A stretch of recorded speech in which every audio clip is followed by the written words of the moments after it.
दोस्तों हमारे पास leakage test के लिए आया हुआ है। ये गोदरेज का यूनिट है, ये वीडियोकॉन का है और पीछे लॉयड का है, सॉरी ये वर्लपुल का है, वो लॉयड नहीं वर्लपुल का है।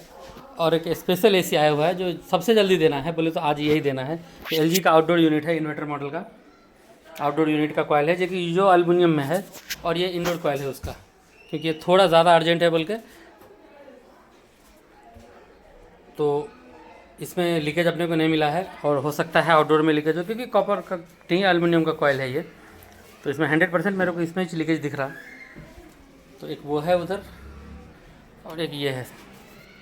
तो इस तरह से नाइट्रोजन यूनिट से इसको इस पर 500 PSI इसमें भी डाला हूँ, 500 उसमें भी डाला हूँ PSI। तो अब इसके अंदर पानी के अंदर डिप करेंगे।